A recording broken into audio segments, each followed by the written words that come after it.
Welcome to new TV Telugu. ఇప్పుడు AP top 10 చూద్దాం. తుఫాన్ ప్రభావంతో 6 రోజులుగా కురుస్తున్న భారీ వర్షాల కారణంగా మనుజోలు మండలం వెంకన్నపాలెం సమీపంలో కండలేరు వాగు పొంగి రోడ్డుపైకి ప్రవహిస్తోంది. దాదాపు 2 అడుగుల మేర నీరు ప్రవహిస్తుండటంతో స్థానికులు ఆందోళన చెందుతున్నారు. ప్రవాహం పెరిగితే జాతీయ రహదారి నుంచి వెంకన్నపాలెం, బద్దెవోలు, పల్లిపాలెం, పిడుగుపాలెం, కటపపల్లి, కలనకుదురు గ్రామాలకు రాకపోకలు నిలిచిపోయే ప్రమాదం ఉంది. అవుకు మండల పరిధిలో అకాల వర్షం కారణంగా వరి రైతులు తీవ్ర ఇబ్బందులు ఎదుర్కొంటున్నారు. సుమారు 15,000 ఎకరాలకు పైగా వరి సాగు చేయగా మోతా తుఫాను తర్వాత మళ్లీ కురిసిన వర్షాలతో కోత దశలో ఉన్న పంట దెబ్బతింది. కోసిన వరి పంట కూడా తడిసిపోవడంతో రైతులు తీవ్ర ఆవేదన చెందుతున్నారు. జనగానపల్లి, అవుకు ప్రాంతాల్లో ఈ పరిస్థితి నెలకొంది. ఎక్సైజ్ మంత్రి ఇలాకా అన్నా కృష్ణా జిల్లా పెడన నియోజకవర్గంలో బెల్ట్ షాపులు బహిరంగంగానే కార్యకలాపాలు కొనసాగిస్తున్నాయి. ఈ షాపులకు నేరుగా మద్యం హౌస్ డెలివరీ అవుతోంది.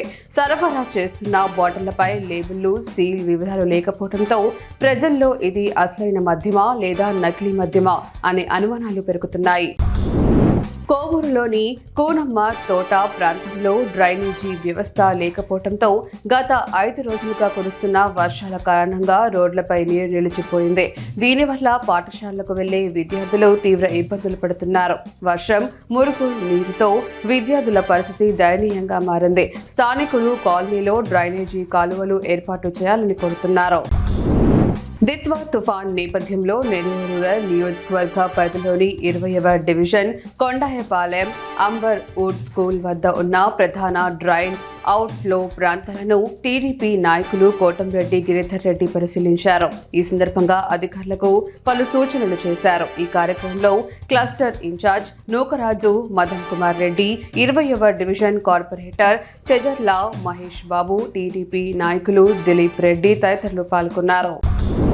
పుట్టపర్తి పట్టణంలో పలు చోట్ల చెత్త పేరుకుపోయింది. గత 10 రోజుల క్రితం సత్యసాయి బాబా జన్మదినోత్సవాలకు హాజరైన భక్తులు వేసిన చెత్తను తరలించే ప్రక్రియలో జాప్యం జరుగుతోంది. ప్రస్తుతం ఒకే చెత్త వాహనం అందుబాటులో ఉండటంతో చెత్తను త్వరితగతిన తొలగించాలని సిబ్బందికి అధికారులు సూచించారు. ఈ పరిస్థితిపై అధికారులు ఆందోళన వ్యక్తం చేస్తున్నారు. ప్రకాశం జిల్లా కలెక్టర్ రాజాబాబు మద్దిపాడు బీసీఎస్సీ బాలుర హాస్టళ్లను ఆకస్మికంగా తనిఖీ చేశారు. హాస్టల్ నిర్వహణలో నిర్లక్ష్యం వహిస్తే సహించబోమని స్పష్టం చేశారు. గదులు, టాయిలెట్లు, ఇతర వస్తువులను క్షుణ్ణంగా పరిశీలించి స్టడీ అవర్ కోసం ప్రత్యేక సదుపాయాలు కల్పించాలని ఆదేశించారు. విద్యార్థులను సొంత బిడ్డలుగా భావించి వారి సమగ్ర ఎదుగుదలకు కృషి చేయాలని సూచించారు. ప్రతిపాడు గ్రామంలోని పశు వైద్యశాలలో రైతులకు సబ్సిడీపై పశువుల దాణా అందించారు. ఈ కార్యక్రమంలో ప్రతిపాడు మండల తెలుగుదేశం పార్టీ అధ్యక్షులు గింజపల్లి శివరాం ప్రసాద్, గ్రామాభివృద్ధి committee chairman Kakani Suresh, green director Kasu Pentareddy, మాజీ ZPTC Dakkumalla Bhagyarao, Nimmagadda Varipalem society chairman Mallem Ramakrishna, పశు వైద్య శాఖ సిబ్బంది పాల్గొన్నారు. ఈ పంపిణీ కార్యక్రమం ద్వారా రైతులకు ఆర్థికంగా లబ్ధి చేకూరుతుందని అధికారులు తెలిపారు.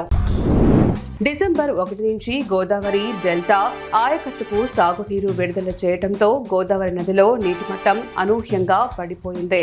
దీని ఫలితంగా కొవ్వూరులోని ఎర్రనమ్మ ఇసుక ర్యాంకులో పడవలు నిలిచిపోయాయి. ఇసుక తవ్వకాలు కూడా ఆగిపోయాయి. నదిలో ఎక్కడికక్కడే ఇసుక మెట్టలు బయటపడ్డాయి.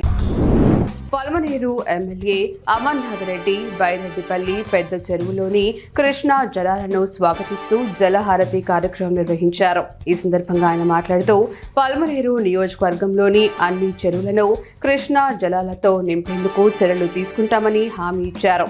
ఈ కార్యక్రమంలో టీడీపీ మండల అధ్యక్షులు కిషోర్ గౌడ్, ఏఎంసీ చైర్మన్ రాజన్న తదితరులు పాల్గొన్నారు.